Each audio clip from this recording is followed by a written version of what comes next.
Hello नमस्कार साथियों, मैं डॉक्टर सुमित कड़वा आप लोगों के सामने हाजिर हूं आपके अपने यूट्यूब चैनल उत्कर्ष एग्रीकल्चर क्लासेस पर। साथियों नमस्कार, आप सभी लोगों को आज मैं एक ऐसी शख्सियत से मिलाने जा रहा हूं जिनका संघर्ष अपन कहते हैं अक्सर कि संघर्ष के आगे जीत है। और वास्तव में इस बात को इन्होंने सही साबित करके बताया है। एक छोटे से गांव से बिलोंग करने वाले, और नाम है ओम प्रकाश यादव। इनसे आज अपन चर्चा करेंगे कि किस तरीके से इन्होंने आरपीवीटी राजस्थान के अंदर सेकंड रैंक और अपनी कैटेगरी के अंदर फर्स्ट रैंक इन्होंने प्राप्त की है। तो अभी इनसे अपन जुड़ेंगे और आप लोगों के सामने रूबरू करवाएंगे इनकी एक इंस्पायरिंग कहानी कि किस तरीके से इन्होंने एक लंबे संघर्ष के बाद इतनी शानदार रैंक अर्जित की है। और एक ऐसे अनएक्सप्लोर्ड सेगमेंट, मतलब कि एक तरीके से अपन कहें जिसको लोग अक्सर कम तवज्जो की तरफ देखते हैं, लेकिन वास्तव में आज वो एक अपनी अलग पहचान बनाता हुआ एक बहुत बेहतरीन तरीके से नए जमाने में उभरता हुआ सेगमेंट और आगे बढ़ता हुआ सेगमेंट जिसे अपन कह सकते हैं वेटनरी सेगमेंट। और इसके अंदर आरपीवीटी का जो एग्जाम होता है अपने राजस्थान के अंदर, और इस राजस्थान के इस एग्जाम में इन्होंने जो अपनी कैटेगरी है उसमें फर्स्ट रैंक अर्जित की है, और ओवरऑल देखें तो सेकंड रैंक जो इन्होंने प्राप्त की है। तो most of welcome mister OP Yadav. जी सर, नमस्कार सर। नमस्कार, कैसे हैं आप? मैं बढ़िया हूँ, आप बताइए सर। कैसा लग रहा है आपको? आपकी जो है फर्स्ट रैंक आई है ओबीसी में, और ओवरऑल देखे तो सेकंड रैंक पूरे राजस्थान के अंदर आई है। जी सर, काफी अच्छा महसूस कर रहा हूँ। बहुत दिनों से कोशिश थी इस फील्ड में आने की, एक अच्छी रैंक के साथ, जो इस साल आखिरकार सफलता मुझे मिली है। जैसे कि इंटरव्यू से पहले अपनी बातचीत हुई थी, उस बातचीत में अपने बीच एक बातचीत चली थी कि आपने काफी लंबा संघर्ष है। तो मैं अपने दर्शकों के साथ ये जानना चाहूंगा कि आपने जो शुरुआत की थी सबसे पहले कि ट्वेल्थ आपने कब कंप्लीट की थी? मैंने 12th कंप्लीट करी थी 2015 में। और उसके उसके बाद बाद में आपने कितने साल तैयारी की? थोड़ी सी अपनी जर्नी बताइए अपने शब्दों में। उसके बाद 12th में अच्छे मार्क्स थे तो मैं कोटा चला गया। वहां पे मैंने नीट की तैयारी शुरू करी। तो जी। 3-4 मैंने अटेम्प्ट दिए, मैं हर बार कुछ नंबरों से रह जाता था। और उस टाइम वेटनरी का पता भी नहीं था कि ऐसी वेटनरी भी होती है, उसमें भी हम जा सकते हैं। तो इसको कभी ध्यान ही नहीं आया, पता भी नहीं था। लोगों को, बच्चों को भी ज्यादा पता नहीं था। टीचर्स भी कभी इसको इतना तवज्जो नहीं देते थे कि एमबीबीएस ही करो, एमबीबीएस ही करो। तो फिर 3-4 बार नहीं हुआ तो फिर हताश होकर मैंने छोड़ दी थी तैयारी। अच्छा, मतलब आपने फिर चार मैं साल कुछ, तैयारी की फिर छोड़ दिया कंप्लीट? हाँ, हम्म। कि चलो कुछ और करते हैं। फिर मैं घर के कामों में लग गया। खेती बाड़ी हमारी काफी थी तो खेती में लग गया, घर के काम में हाथ बटाने लग गया। पशु भी है हमारे। और और भी अन्य काम करने लग गया मैं। फिर पिछले साल अचानक मेरे दिमाग में आया कि एक बार और अटेम्प्ट देते हैं। लेकिन पिछले साल भी कट ऑफ एकदम इंक्रीज हो गया और मैं फिर कुछ नंबर से रह गया। फिर इस बार मैंने हार नहीं मानी, मैंने और डबल तरीके से मेहनत करी, स्ट्रेटजी बदली अपनी। और आरपीटी के अकॉर्डिंग मैंने इस बार तैयारी शुरू करी। और इस बार मेरी मतलब दूसरी रैंक आई फिर। मतलब आपने एक बात कही कि आपने कहा कि एक आखिरी प्रयास और किया जाए, मतलब एक तरीके से मैं कहूँ तो हाँ, आपने अपने आप को समझाया कि प्लस वन कोशिश कर ली जाए। क्या पता इस एक स्टेप के आगे सफलता खड़ी हो, और यही सोचते हुए आपने एक प्रयास और कहा और किया और कहा कि डियर जिंदगी गिव मी वन चांस मोर। हाँ, बिल्कुल यही था कि यार इस बार कुछ हो गया तो आखिरी चांस है, वरना फिर कुछ प्राइवेट जॉब पकड़ेंगे फिर अपन। अच्छा, इस लास्ट स्टेप में आपने क्या अभी एक कहा कि स्ट्रेटेजी बदली, तो किस तरीके से आपने अपनी प्लानिंग स्ट्रेटेजी क्या बदलाव किया लास्ट में? आरपीटी में ऐसा रहता है कि कई सारे क्वेश्चन आउट ऑफ एनसीईआरटी आते हैं, आउट ऑफ सिलेबस भी आ जाते हैं। उसके लिए मैंने जी। अच्छे कोचिंग के मॉड्यूल पढ़े। जी। उनमें जो एक्स्ट्रा नॉलेज था उसको कवर किया ज्यादा। एनसीईआरटी तो मेरी पहले से ही अच्छी तैयार थी। आउट आउट ऑफ सिलेबस जो मटेरियल था वो भी मैंने पढ़ा। इस वजह से मेरी रैंक अच्छी आई। जी। तो इस जर्नी में जब आप मतलब 4 साल 5 साल तैयारी की आपने, तो घर पे माँ पिताजी किसी ने कुछ कहा नहीं कि अब बहुत हो गया बेटा कुछ और कर लो, या फिर मतलब आपके पिताजी क्या करते हैं वैसे बेसिकली? मेरे पिताजी फिलहाल कुछ नहीं करते, वो बचपन से ही दिमागी पेशेंट है, जी। डाउन सिंड्रोमिंग पेशेंट है। जी। और वो, ये पता भी नहीं उन्हें कि मैं क्या तैयारी कर रहा हूँ, कि किस में क्या नंबर आया है, उन्हें कुछ पता नहीं है। मतलब ये एक काफी आपके लिए भी काफी इमोशनल पल रहता होगा जब आप तैयारी करते होंगे, और कहीं ना कहीं मुझे लगता है एमबीबीएस की तरफ जाने का सपना भी, कि मैं बड़ा होकर के कुछ ऐसा करूंगा कि ये सब चीजें ठीक हो जाए। हाँ, यही यही सपना था, इसलिए तैयारी शुरू करी थी मैंने जी। कि कुछ करना है, घर वालों के लिए भी करना है, बेहतर स्थिति करनी है, आर्थिक स्थिति सही करनी है, घर की स्थिति सही करनी है। इस वजह से मैंने तैयारी शुरू करी थी। तो इस टाइम, इस ड्यूरेशन में आपको पता है काफी जब नीट की तैयारी करते हैं, कमरा किराया है, कोचिंग फीस है, मतलब एक काफी आर्थिक परिस्थितियां भी आपके सामने ऐसी रही होगी। मतलब मैं आपको जो एक तरीके से कहूँ, आपकी जो परिस्थितियों को यदि मैं सोच पा रहा हूँ, तो वास्तव में ये एक तरीके से देखे तो बहुत संघर्ष मुझे लगता है आपने यहाँ पे देखा है। जी हाँ, संघर्ष तो काफी था, लेकिन फाइनेंशियली इतने भी वीक नहीं थे कि मेरे जो दादाजी हैं जी। वो रिटायर्ड बाबू थे एनएसजी में। हम्म। तो उनकी उनकी पेंशन आती थी, उन्होंने तैयारी शुरू कराई थी। ओके जी। हम्म, तो मतलब कुल फिर भाई मिलाकर की के नौकरी लग एक, गई। कुल मिलाकर के एक तरीके से कहें, भाई की नौकरी।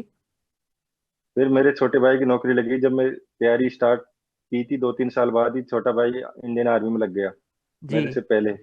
हाँ हाँ। तो फिर उसने मदद शुरू करना स्टार्ट करी कि चल तू एक बार और तैयारी कर ले, चल कर ले एक बार और। इस तो वजह कभी से कभी घर पे ऐसे ताने वाने नहीं आते कि देख छोटे वाला भाई तो लग गया, बड़े वाला अभी पढ़ रहा है? ताने तो हर जगह से आते थे, समाज से भी, घर से भी, बाहरी लोग ही क्योंकि बोलते कि ये तो क्योंकि अक्सर फेल हो अक्सर गया। अपन देखते हैं, अक्सर मैं भी भाई मिडिल परिवार से अपन सब बिलोंग करते हैं, तो देखते हैं कि जब छोटा भाई लग जाता है तो अक्सर अपने, चाहे ननियाल से हो चाहे रिश्तेदारी से हो, चारों तरफ से ताने आने लग जाते हैं।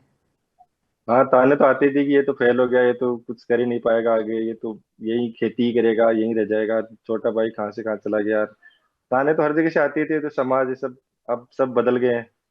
अच्छा, अक्सर अक्सर उनको ये भी पता नहीं होता है कि कोई स्टूडेंट अगर एक नंबर से चूक गया, उसने कितनी हाँ मेहनत की है वो सारी मेहनत भूल जाते हैं, बस वो एक नंबर ये डिसाइड कर देता है कि ये फेल हो गया या पास हो गया, भले ही वो सिर्फ एक मार्क्स चुका, चाहे उसने हाँ 90% करे हैं।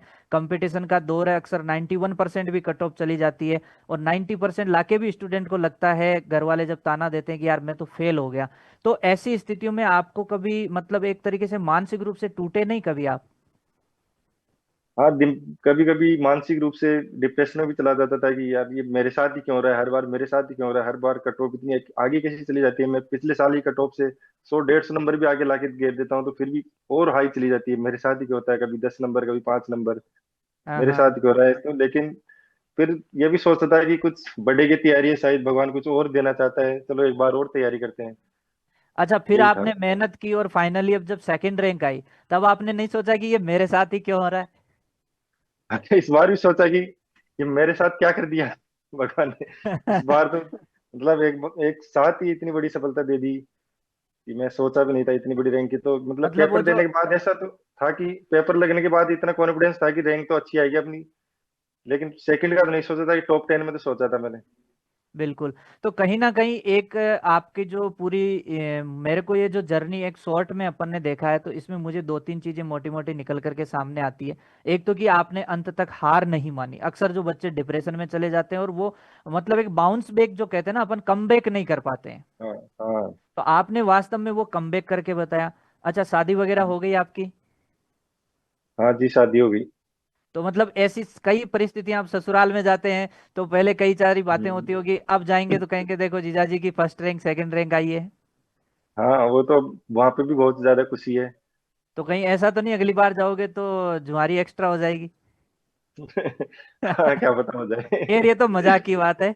चलो, हम्म, अपन अब बात करते हैं। देखो, इस पूरी जर्नी में नो डाउट आपने बहुत मेहनत की है, और कहीं ना कहीं जी। आप कंसिस्टेंट रहे हैं, तभी आप 2025 आ गए भले ही आपको। लेकिन आप देखते हैं, अगर आप कंसिस्टेंट नहीं रहते तो चीजें भूलने में टाइम नहीं लगता है। फिजिक्स में इतने टिपिकल हाँ। फॉर्मूलाज होते हैं, केमिस्ट्री हम्म। हो गई, ऑर्गेनिक केमिस्ट्री हो गई, फिर बायोलॉजी में तो ऐसा है कि उसमें सिर्फ याद करने की चीजें बहुत ज्यादा होती है, एग्जाम्पल्स चाहे मॉर्फोलॉजी में ले लो चाहे किसी में भी। हाँ। तो कहीं ना कहीं आपकी जो कंसिस्टेंट रही है तैयारी, हम्म। इसमें एक चीज मैं आपसे ये पूछना चाहता हूं, कभी आपको ये नहीं लगा कि यार कहीं अगर 2016 17 18 उस ड्यूरेशन में यदि कोई पर्टिकुलर आरपीवीटी की हमें कोई तैयारी करवा रहा होता, तो और इसके बारे में अगर हमें प्रॉपर गाइडेंस उस समय मिल जाता, तो अभी जो जैसे वेटनरी ऑफिसर का एक आपको पता 1100 वैकेंसी आई है, तो आज आप डिग्री करके उसमें अपियर हो सकते थे, ऐसा लगा कभी? हाँ, ऐसा तो लगता था कि काश पहले भी पता होता है कि इसमें एमबीबीएस के अलावा भी और भी कई सारे फील्ड हैं। पहले लोगों को भी नहीं पता था, बच्चों को भी इतना सोशल मीडिया भी ज्यादा नहीं था उस टाइम, तो पता भी नहीं था कि ऐसे और भी एग्जाम होती है। आज तो हम्म। सब जागरूक है, पता चल जाता है। काश उस टाइम भी ऐसा होता। और मैं तो यही कहूंगा कि हमेशा उसी एमबीबीएस के पीछे ना रहे, अपने बैकअप प्लान जरूर रखें। दूसरे फील्ड भी बहुत अच्छे अच्छे फील्ड है इसमें, उनमें भी ट्राई जरूर करें। फॉर्म, हर जी फॉर्म बिल्कुल। भरे। अभी जैसे अपन देख रहे हैं कि जेट जेट की भी बहुत अच्छी, और इस बार पिछली बार मतलब देखें तो क्रैश कोर्स से हमने शुरू किया था, उत्कर्ष से भी मैं आपको बता देना चाहता हूँ कि उत्कर्ष हम्म, से हमने क्रैश कोर्स शुरू किया था, जो कि फर्स्ट जी। बार प्रॉपरली आरपीवीटी को ओरिएंटेड कोई चीज चल रही थी। अदरवाइज अपन देखते हैं कि पूरे के पूरे नीट नीट हम्म, वाले वीडियो चिपका दिए जाते हैं आरपीवीटी के नाम पे। और थोड़ा हाँ, क्योंकि डिफरेंट प्लानिंग, बच्चे को शुरू से एक थॉट प्रोसेस लेकर के चले कि यार मुझे वास्तव में वेटनेरियन बनना है, मुझे उनकी सेवा करनी है जो बोल करके अपना दुख हम्म, बयान नहीं कर सकते। और आप भी कहीं जी, खेती बाड़ी की बात कर रहे हैं तो मतलब आपके घर पे भी रहे होंगे एनिमल्स, आपने घर पे भी गाय भैंस सब देखा है आपने भी। तो आपका जुड़ाव तो हाँ, उनसे रहा ही है शुरू से, खैर एक किसान परिवार से हैं तो दूसरी सेगमेंट में भी जी, आपका पूरा ध्यान रहा है।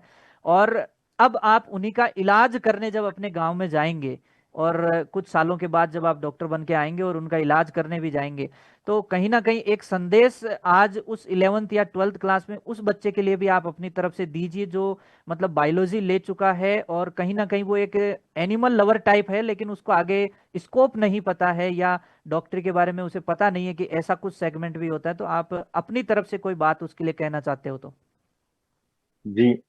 मैं ये कहना चाहूंगा कि जो अगर कोई नई नई तैयारी शुरू कर रहा है, अ, जी जी। भले ही पहले एमबीबीएस के लिए सोचता है, बिल्कुल सोचना भी चाहिए कि पहले एमबीबीएस भी ले, लेकिन वेटनरी भी एक बहुत अच्छा फील्ड है, आगे भी फ्यूचर भी इसका आगे बहुत अच्छा है। और इसके अलावा भी और भी है, बीएचयू है, बीएचएमएस है, बीएमएस है, ये सब अच्छे फील्ड और भी हैं। हमेशा हम्म। एक ही टारगेट के पीछे इतने साल बर्बाद ना करें एक ही एग्जाम को लेके, और फील्ड में भी जरूर जाएं। बैकअप प्लान हमेशा रखें। और आरपीयूटी का फॉर्म भी एक अच्छा ही फॉर्म है, इसको भी जरूर भरें। इसमें भी अच्छा फील्ड है।